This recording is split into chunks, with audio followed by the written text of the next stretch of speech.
Bien, amigos, el cafecito de hoy en el espacio estelar del día lo vamos a compartir con el ingeniero Eulogio Santaella, ex director del Consejo Estatal del Azúcar, ex embajador dominicano en Washington, tecnólogo reconocido. Muy buenos días y bienvenido. Muy buenos días. Es un honor estar en este programa. Buenos días, ingeniero. Bueno, para nosotros que tú estés.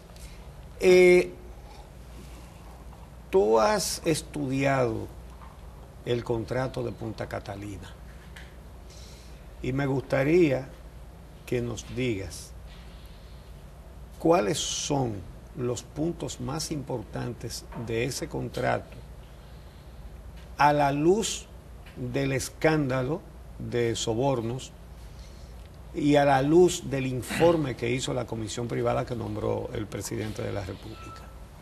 Bien.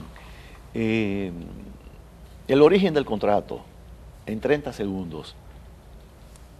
Punta Catalina no tenía razón de ser, fue fruto de la improvisación, no estuvo nunca incluido en el programa de gobierno del presidente Danilo Medina. Había otras opciones, había 2 contratos previos licitados por la CDE y había un contrato listo para llamar ofertas que había sido organizado por la anterior gestión de la CDE, que tenían sí todos esos contratos una diferencia. Eran contratos para comprar energía, no para que el gobierno comprara plantas. Desde el momento en que se hizo la capitalización, el proceso de participación privada en la electricidad, no se había construido ninguna planta del Estado, ya que el Estado había dado la evidencia de que era ineficiente en el manejo de plantas, y esa ineficiencia hoy la tenemos a donde participa el Estado, que es en la distribución. Entonces no había necesidad de convocar a una planta propiedad del Estado, y por eso estamos cosechando este asunto. Pero ellos alegan que había que desembarazarse de generadores privados que chantajean, que imponen precios y ese tipo de cosas. Y que producen a un costo muy alto. El gran tema es que de cada 100 megavatios que compran las estatales distribuidoras, se pierde el 35%. Entonces, el precio está influenciado por la ineficiencia del Estado. Y la generación, no es un problema. La generación ha ido mejorando los precios, es decir, hemos cotizado ahora a 8 centavos.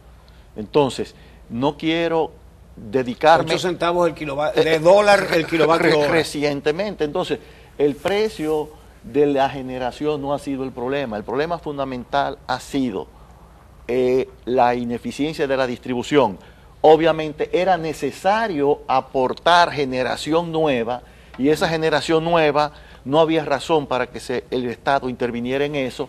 Eso fue fruto del viaje que hizo en la transición el presidente Medina a Brasil, y se hizo un acuerdo con un país que ni producía las plantas ni tenía la tecnología especializada en ese campo. Pero ahora vayamos a la adjudicación. Se hizo un concurso, demostraron interés 34 empresas, 15 presentaron documentos, 6 fueron precalificadas. Es decir, que tenemos 6 empresas precalificadas que han pasado por todas esas etapas. De esas 6 hubo 4 que presentaron ofertas. Ahí estaba incluida una de las más grandes del mundo, SEPCO, estaba Gesowa, otra China, y realmente aparece otra muy poderosa, POSCO, y aparece Odebrecht, que no tiene experticio en instalaciones termoeléctricas, pero sí unido con un gran campeón tecnológico como es Tecnimont y con la Acero Estrella de la República Dominicana. De esos 4 que han sido precalificados, líderes mundiales en ese campo, se hace una valoración de sus ofertas técnicas y aparece Odebrecht, Tecnimont Estrella, con una nota de 98, se pasaba con 80. Saca 98. La evaluación técnica. En la evaluación técnica. Gesowa y POSCO sacan 71, se queman, y SEPCO se quema con 60. Entonces ahí es cuando los señores Ramón Flores, cuya amistad me distingue, y el señor Isidoro Santana, actual ministro de Economía, Planificación y Desarrollo, encontraron que algo andaba mal. El evaluador técnico Stanley Consultant presenta unas decisiones en un PowerPoint, decisiones estas que son criticadas por FTI, porque dice FTI, que fue la compañía que contrató la comisión nombrada por el señor presidente de la República, dice que en verdad no dieron muchas explicaciones de por qué habían calificado así. Pero el hecho es que ante la situación de que aparece alguien con 98, dos con 71 y otro con 60, los otros líderes mundiales que están quemados, tanto Flores como Santana decidieron salir y no firmar ni el proceso de descalificación de los descalificados, ni en otorgar el contrato. Es cierto que esos dos eran los únicos miembros del comité de licitación que no eran empleados de la CDE. No eran asesores del Ministerio de la Presidencia, pero los únicos independientes que no eran miembros de la CDE. Exacto. Es decir, que los que votaron a favor todos eran de la CDE.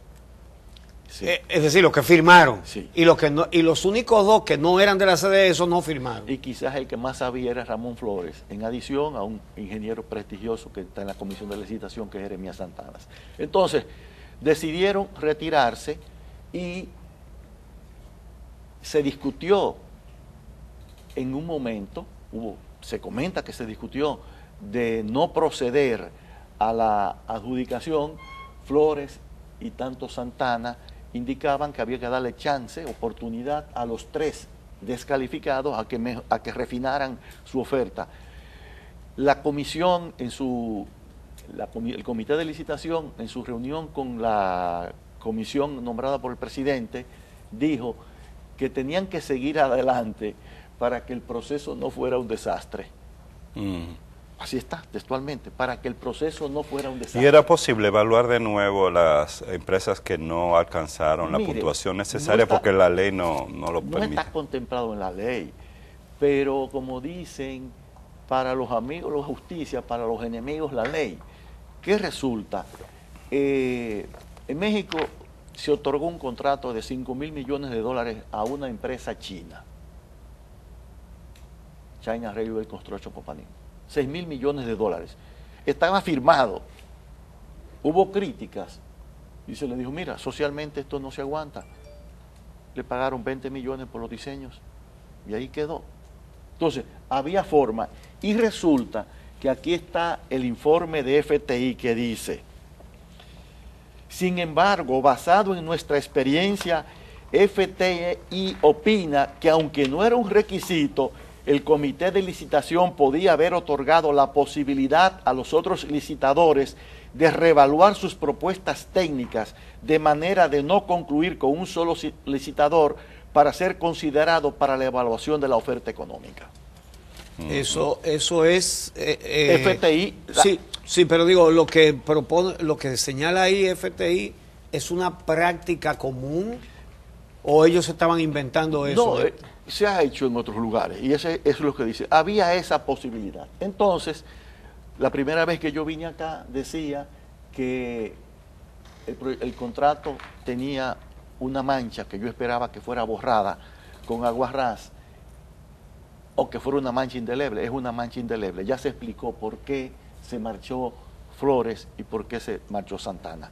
Pero ya dejemos eso ahí y pasemos entonces a otros aspectos. Antes de pasar a otros aspectos, hubo una evaluación de la oferta económica que hace Odebrecht con relación a la oferta económica de estas otras empresas. No evaluación, una comparación, por lo menos se sabe. No se llegó. Porque no se debía abrir. Lo que se hizo fue que se creó, será un mamotreto virtual, y lo pusieron a competir con una simulación que no tenía nada que ver. El asunto es que se adjudicó a un solo licitador. ¿Cómo es eso de que crearon un competidor virtual? Sí, ¿Cómo es eso? Buscaron datos, entonces se someten a valoraciones y dice, mira, perdió. Entonces ganó de nuevo Odebrecht. Pero no nos detengamos ahí. Pero lo que todavía no es que no entiendo, y me imagino que mucha gente no entiende, ¿en qué consistió eso de que buscaron un competidor virtual, un competidor que no existía, para compararlo con Odebrecht? En base de ¿Cómo datos, hicieron eso? En base de datos históricos. Sí. Okay. Sí, entonces establece un precio para ver si el precio de Odebrecht está situado en promedio. Entonces, vamos entonces ahora al tema del valor de la oferta. Resulta que en el caso particular de Odebrecht, lo único que, y lo había comentado acá, yo sabía que habían cotizado 80 millones de dólares en alimentos, comidas y hielo, y siempre he dicho que para decir una cifra tajante desde mi punto de vista, habría que ver todos los renglones. Yo no he visto todos los renglones.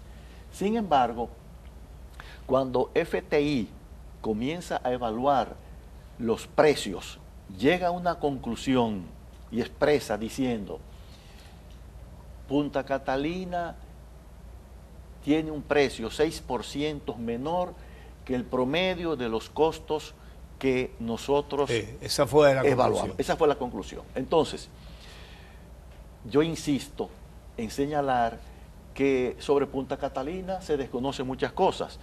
Primero, la capacidad. El presidente Medina, en su discurso del 27 de febrero del año 2014, dijo que la empresa tenía 760 megas. La licitación se hizo para 600 megas, más o menos 20%, es decir, para 720. Últimamente se comenta que tiene una capacidad de 752, pero eso es en función de datos de placa. Usted tiene un carro, usted tiene otro que marca 200, pero no es que trabaja 200. Sí. Entonces, con el dato de placa, entonces son 752, pero el contrato fue de 674.98 megas. 674.98 megas, 2 unidades de 337.39. Entonces, ¿cómo vamos a calcular el precio de Punta Catalina? El precio unitario, que es la base que utiliza FTI, con 752, con 760 que dijo el presidente, 752 que son datos de placa, 720 que fue la licitación, o con 674.98. El costo unitario, para que sale más barato, utilizando 752. Es decir, que lo que tú estás diciendo es que la planta va a producir 674 megas, pero que en la placa o en el papel dice que puede producir 700, qué sé yo cuánto. Entonces, esa es la primera deficiencia. Pero entonces no es que tú vas a tener 754 megas por la inversión que hiciste, sino que lo que vas a tener son 647. 674. Es el primer fallo. Y segundo, yo decía que yo he sido profesor de estadística y a veces los promedios confunden. Claro. Resulta que en la pesquisa que hizo el grupo FTI, encontró 4 plantas calculadas más baratas que Punta Catalina, aún calculando a Punta Catalina con 752. Entonces, si lo calculamos con 674, hay 5 plantas más baratas de las que ellos encontraron. Entonces, en lugar de concentrarse en ver por qué esas plantas fueron más baratas que Punta Catalina, las mezcló con muchísimas plantas fracasadas que salieron muy caras. Entonces, son plantas identificadas. Pedras Altas, está Ventanas 4, Ventanas 3, Santa María, Cochrane y Bocamina. Yo le había dado... En distintos países de la región. Una en Brasil, Pedras Altas, que ahí POSCO, que había ofrecido aquí 1.100 millones, 1.000 millones de ofertas por 600, POSCO a Pedras Altas dice 600 megas en 1.100 millones, ellos lo reportan, 600 megas en 1.100 millones. POSCO, Y entonces nosotros vamos a tener 647 por... 1945, pero seguimos. No, pues eso dice el papel. Sí, pero vamos a seguir. Contratado. Santa María y Bocamina a mí me habían llamado la atención hace 3 años porque fueron plantas construidas por Tecnimont y fueron plantas que POSCO acusó a que Tecnimont tenía problemas con esas 2 plantas. Obviamente Tecnimont salió bien de la situación y en la entrevista el señor Constantín, el apellido es muy complejo para decirlo, Constantín dijo, qué contento estoy que cuando aparecen plantas baratas, son plantas construidas por Tecnimont. ¿Por qué razón no se profundizó en esas? Entonces, aquí tenemos que este es el supuesto promedio, aquí está Punta Catalina y están todas estas más baratas. Entonces, ¿cuál es Punta Catalina? Aquí está Punta Catalina. Entonces, Okay. Y entonces todas estas son hay 5 más baratas. Más baratas. Entonces, ¿por qué razón? Y hay una bastante más barata. POSCO. Entonces, ¿qué hacer? No quiero... Otra cosa. Hay una empresa llamada Proyersa que trabajó paralelamente con Stanley y dijo que una planta de ese tipo cuesta $2,000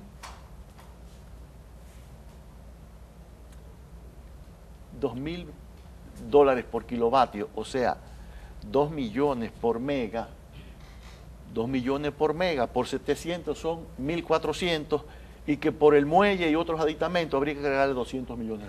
Eso dice Proyersa, que está referido en el contenido del informe, pero no está en el resumen.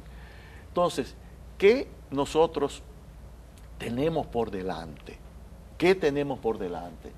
Tenemos por delante que el 7 de agosto Odebrecht debe entregar la primera unidad. El 7 de agosto, Eso dentro de unos días. ¿Y eso va a ser posible? Tiene que entregarlo. Eso en 2 semanas.